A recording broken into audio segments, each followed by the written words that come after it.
So we're going to be working on the next pose, which is Mandukasana or frog pose.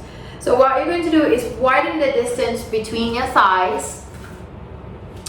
So depending on your level of flexibility or your level of comfort, you can use the blocks here in Mandukasana as well.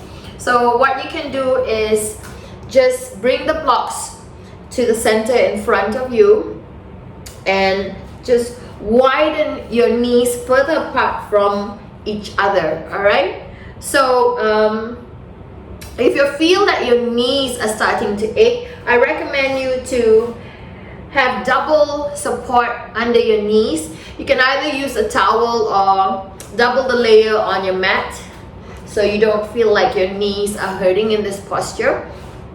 All right, what we want to do is lower your hips down onto the mat and minimize the gap between your hips and the mat as much as you can. Now if you're comfortable with this, it is totally fine.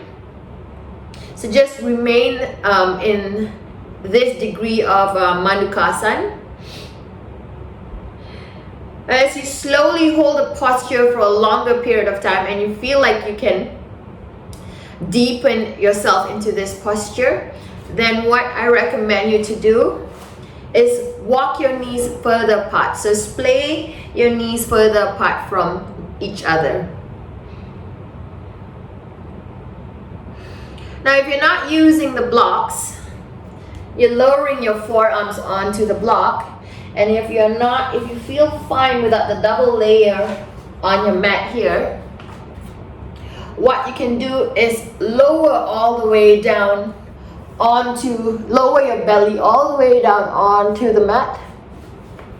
Make sure that your knees are still splayed out, and then you can extend your arms forward.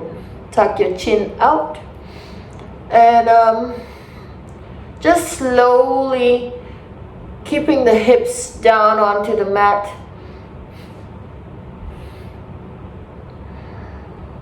And just try to feel as relaxed and as comfortable as you can in this posture in Mandukasana. All right, we're really opening up the inner thighs as well.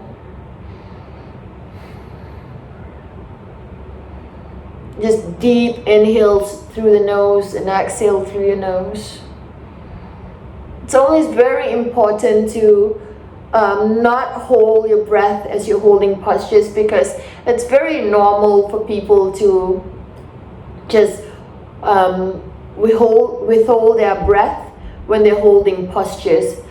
So just keep in mind that just keep your breathing normal and try to relax into the posture.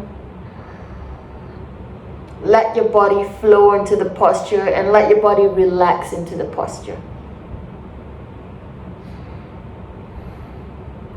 We're just going to stay in Mandukasana or frog pose for a few more breaths before we move on to the next pose. Can really feel it working on my inner thighs, my adductors. Slowly opening up my hips.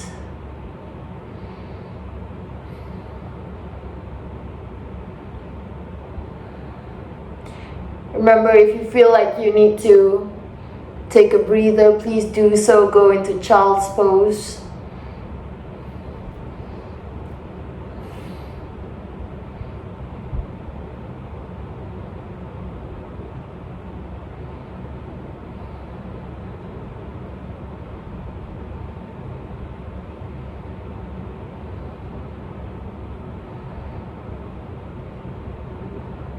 It feels really good just holding into this posture and relaxing, trying to keep as relaxed as possible as I'm holding this posture.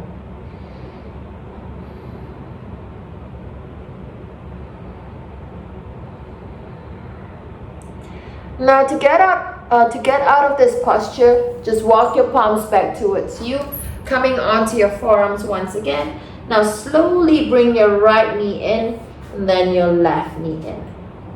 Alright, now we're going to go to the next pose, which is saddle pose. Alright, so what you're going to do is you're going to place your buttocks in between your heels. Alright, So your buttocks are going to be in between your heels. So here's how it's going to look. All right.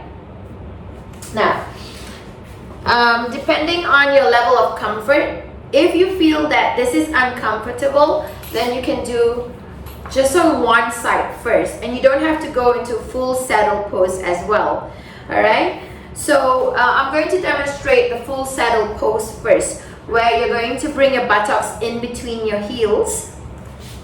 All right. So my buttocks are in between my heels. I'm going to first lower down onto my palms at the back. You're going to walk your arms to the back, lower down onto your palms first. Now, if you feel like you're still all right to go into the full saddle pose, slowly lower down onto your elbows.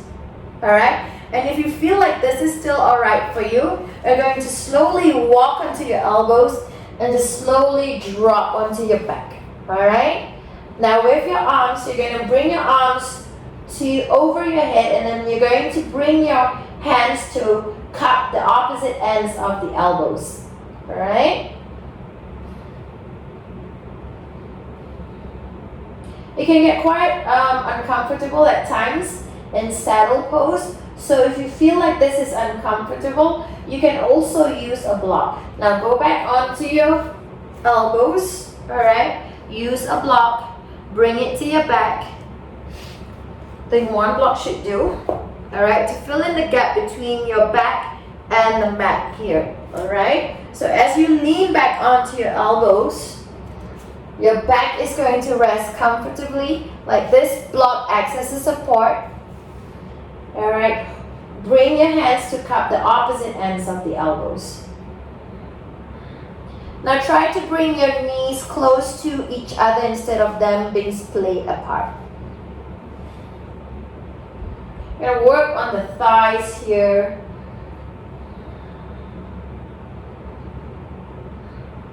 Also strengthening your back. Just going to stay for a few more breaths.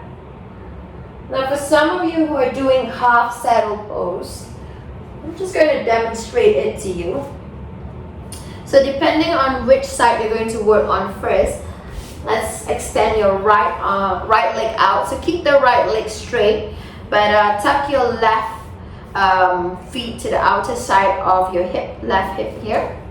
All right. So same mechanics here. You're just going to lower down first onto your forearms. All right, to the back of you. If your toes are hurting, try not to bend it so much. So you can just bring it to the outer side a little so that you don't feel really uncomfortable, all right? If you feel like you can go all the way, still with the aid of having a block to support your back, lean back and bring your hands to cup the opposite ends of the elbows. Try to keep your left knee down and try not to let it lift. Try not to let your left knee lift off too much.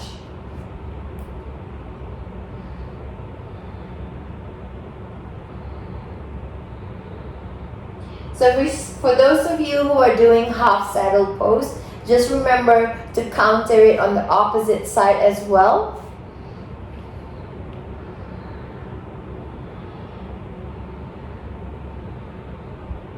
So slowly coming back onto the elbows, using the elbows to your forearms to push yourself back up. Now extend your left leg out slowly, and then tuck your right knee and tuck your right foot to the outer side of your right hip, and repeat the posture on the opposite side this time. So once again, lower down onto your forearms, and when you're ready to go all the way down, walk your forearms even more to the back, and then lie down onto your back.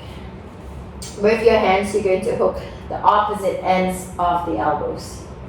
So same thing here, we try to keep that right knee down.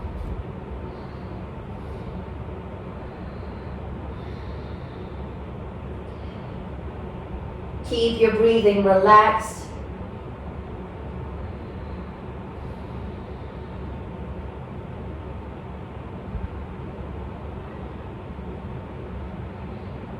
We're just going to stay for a few more breaths here in half saddle pose or full saddle pose.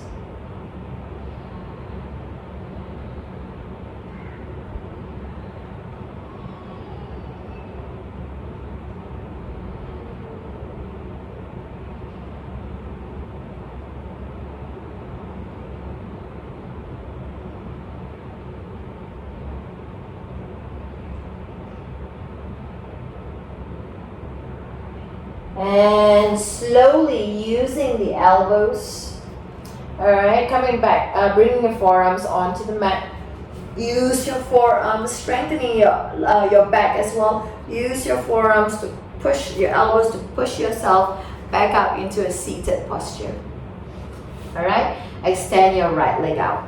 Ooh, that was really a deep stretch for me. I enjoyed that posture.